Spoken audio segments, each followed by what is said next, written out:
Hi, I'm Paul Feinberg. I'm the host of UCLA Anderson's podcast. I'm here today with UCLA Anderson Forecast Senior Economist Jerry Nickelsburg, and we will be discussing the California forecast and the California economy. So Jerry, let's just start at what I think of as the beginning. Why don't you just briefly sum up the forecast that you delivered last week, the California forecast, and then we'll get in into some of the specifics and some of the issues involved. Sure. California, of course, sits in the U.S. economy. It's about 11%, 11 to 12% of the U.S. economy. And what's happening in the U.S. is happening in California as well. We're in the middle of a fairly steep downturn, one of the most severe, if not the most severe downturn since World War II. And our forecast is for that to continue through the middle of this year. Still some decline in the third quarter, but in the third quarter we start to get some turning around, and by the end of the year start growing again. That'll be true for the U.S. and true for California. Now, I know you look at a number of different things when putting together the California forecast. What are two or three of the really key indicators, the things you look to first, and what are they telling us, or how are they contributing to the forecast as it's written now? Well, in addition to the U.S., we look at what's happening in state government, which is always interesting, exports and manufacturing and trade, and real estate and residential construction. And then finally, in terms of importance, is non-residential construction. So let's talk a little bit about the first you mentioned, which was the budget or the state government. What's happening there? What are some of the things that are going on in Sacramento that have gotten us to this point? And also, what are some of the things they're doing to pull us out? Okay, I think there are two things that you have to think about when thinking about the problems that we have with our budget in Sacramento. And clearly we have serious problems with state government finance. One is the near term. And the near term is a problem that needs to be solved. And basically, we have scheduled spending, which we don't have the revenue for. Now, some people say California is bankrupt. That's not true at all. We're collecting some $80 billion plus of revenue. So that's not bankrupt. It's just that we've scheduled more spending than we have money for. And so we have to either cut spending or raise additional revenue. That's what the budget package was all about. It was about raising taxes in some cases, cutting spending in others to bridge this gap between revenues and planned expenditures. The second is the longer term problem, and I think that's the more serious one. That's what got us into this problem. But we forget quickly that it was not very long ago when Gray Davis was in office, we had this problem again, and if you look at the historical record, to a lesser magnitude, we've had this problem since 1967. We have a systemic problem in the way in which we fund state and local government in California, and that needs to be addressed or we'll be in the same place in the very near future again and again and again.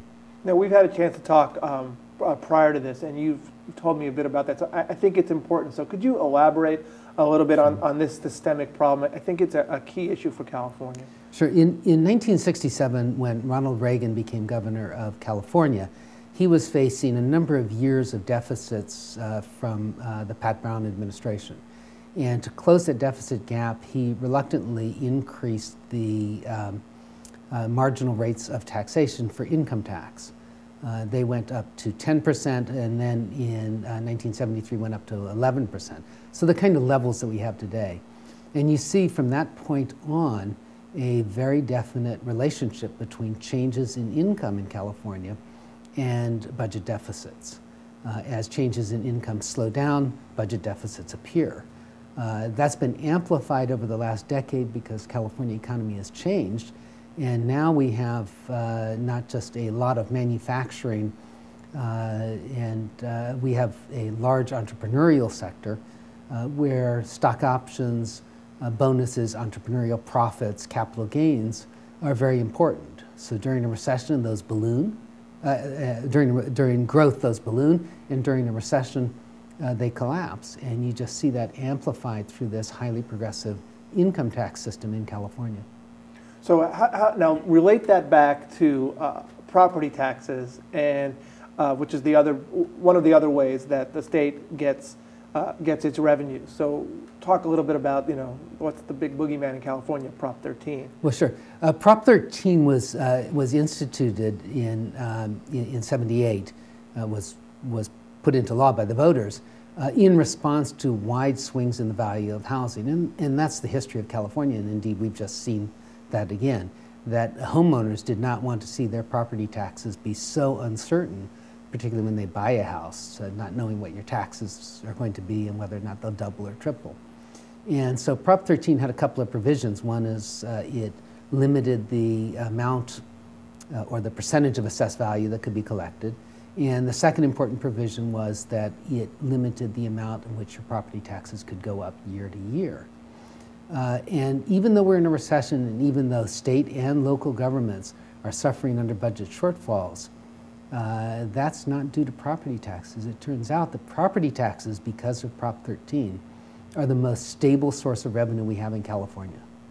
So would it make more sense to rely more on the stable source of taxation, the property tax, and make ourselves somehow less vulnerable to the fluctuations in incomes, particularly the incomes of the most well-paid Californians? Well, the key is what makes property taxes so stable in California, and more stable than that as a tax source elsewhere.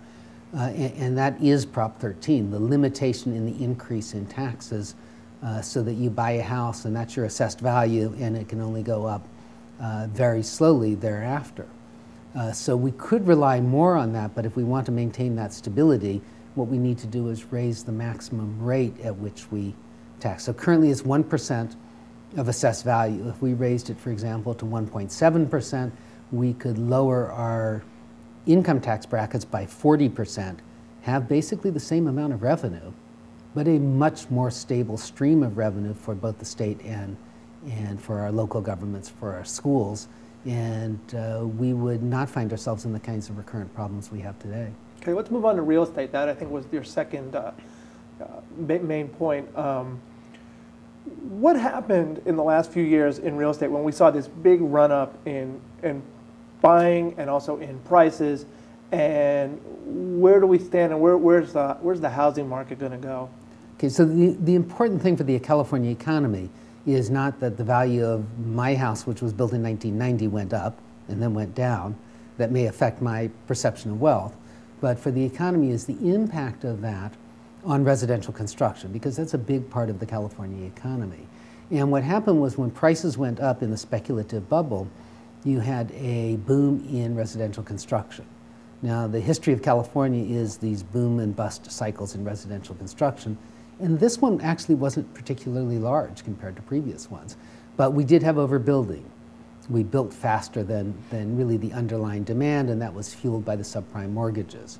Now we're in a bust cycle. And what's interesting is that residential construction has shrunk so much in California that we're now not building at a rate which is sufficient to keep up with growth in population and replacement. We're actually eating into the housing stock as people delay household formation. So younger people stay with their parents longer, or couples double up, kind of waiting to see where this market's going to go before they buy. That means that we've got some pent-up demand that's building. Also, we had a very dramatic increase in prices. Now, homes have got to appreciate in price over time because they're an investment. So if you don't get a return on your investment, you don't make it. So homes will appreciate in California at about 1.5% to 2% per year after inflation. And when you take account of that and take account of inflation, all of the increase in prices, this excess appreciation in the bubble, that's all been burned off also. So housing markets in California are really ready to turn when the rest of the economy is going to turn. Will the housing market get worse? Sure, because we have increased joblessness as we go through this downturn. But the market itself is fully adjusted to the imbalances of the speculative bubble. Is the decrease in perceived wealth by homeowners, their homes are not worth what they were a year ago, how's that impacting their spending on other items? People feel they feel poorer than they did a year ago, and how much of that is just hurting the economy overall? Well, there's a lot of controversy, about this, and it's true that home prices have fallen, but a lot of the home price appreciation was also paper appreciation as well.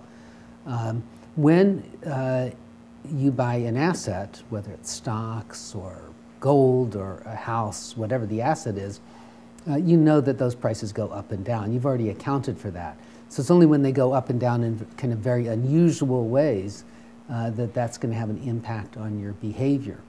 Far more important for consumer spending patterns is the fear that has permeated American households, California households as well, through today, since last September, when our president and our best economic minds in Washington began declaring that if they didn't get certain economic packages, we would have a Great Depression. Well, what happens in a Great Depression? Stock markets crash. Oh no, let's sell all our equities. So everyone sold and the stock market crashed. And what also happens in a Great Depression? Lots of unemployment. Okay, I don't know whether I'm going to be employed a year from now, and therefore I'm going to conserve my resources. So these are very natural kinds of reactions, and we saw that with the collapse in consumption. Indeed, the Conference Board just released the latest survey of consumers, and one of the striking things was that more households said they expected their income to be lower 12 months from now than said they expected their income to be higher. And that's a historical change. Well, if that's the case, you stop spending except on essentials and you begin to save for that potential eventuality. We've talked a little bit about what our leaders in Sacramento are doing, and now you've just referenced some of the things that came out of Washington in the fall. Mm-hmm. Without being specific necessarily to any particular person or party even, do you have a sense when you talk to politicians or watch their actions that they have an understanding of the dynamics of what's going on, or do you feel like they're just reacting in the immediate instead of understanding the long-term implications of what's happened and what they're going to do? I think there's a lot of reacting to the immediate crisis, and there are a sufficient number of crises to go around for politicians. I think we as economists have not done as good a job as we might have of explaining the impact of uncertainty, and particularly increased uncertainty, on economic activity and economic growth. Now we've got the G20 conference that's about to start, and the word of the G20 conference is we need to reinstill confidence. So that message is getting through, but it was slower to get through than it should have been. For those of us who don't have access to all the data that you have, we just read the Los Angeles Times or other local paper, or maybe watch the news on television. What should we be looking for as a sign that the economy in California is going to start to improve? Is there any headline we should be waiting for? Well, you're not going to see it in the employment and unemployment numbers, because those, particularly in California, typically trail the downturn. So the downturn will end and will begin to grow before people begin to be hired once again, and before the unemployment rate will start to go down. So you should be looking for retail sales, that consumers are starting to spend again, not necessarily at the rate they were before, in fact they won't, but that retail sales are returning to kind of a more normal level, whether it's back to school sales in the fall or the next holiday season shopping. So that's a kind of key area.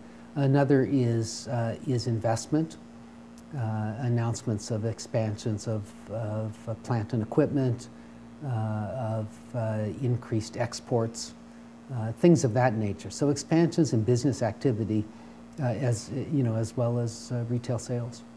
One of the reactions from Sacramento to the current crisis, if I may use the word crisis, was a raise in our state sales tax. Now you've just commented that retail is going to be one of the things we should look for. Do you think that while there was a need to raise money through sales tax, it's sort of counterproductive to have taxed in an area that's going to pull us out of the recession? Well, absolutely, and I think that was a misunderstanding of what this recession is about. California was hit hard in the contraction in consumer spending, and that was felt in retail, wholesale, transportation, and warehousing, also leisure and hospitality. And so kind of all of the consumer areas. And if you tax that, it provides a disincentive for people to come back and purchase that. You're raising the cost to them. So while those sectors did need to adjust, they were out of balance, they've over-adjusted, and that's kind of delaying them coming back. What you really want to do if you have to raise taxes is, particularly if you have to raise taxes in a recession, is tax things that can't run away. Tax things that have the minimum impact on consumer decisions and business decisions, and retail. Increasing the cost of retail sales is not one of them.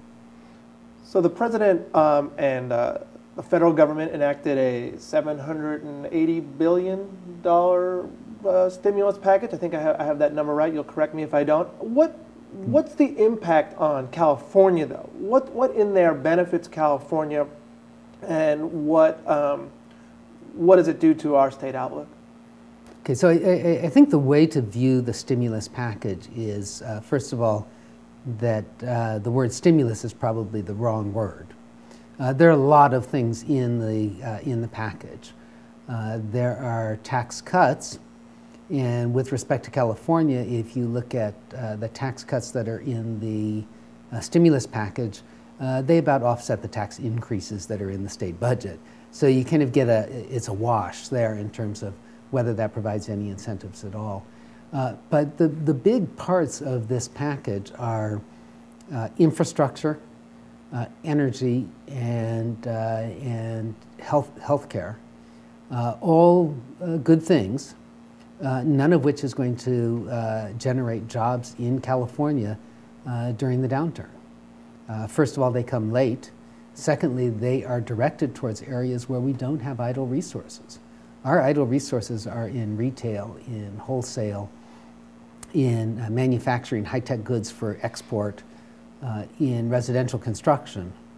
And a plumber or an electrician just isn't going to be able to transition over in any near term to driving heavy machinery to build roads. Those are very different skills. Not that they can't do it, but that during this downturn over the next 9 months, by the time the money gets and the training program is done, we are well into the recovery.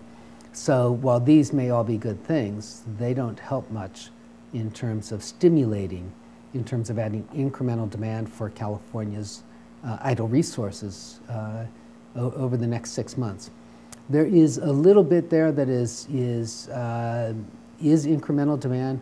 For example, the weatherization of houses, and in Southern California we don't think much about that, but there are colder parts of California, and certainly construction workers who are idled in residential construction can do some of that. But this is all pretty minor.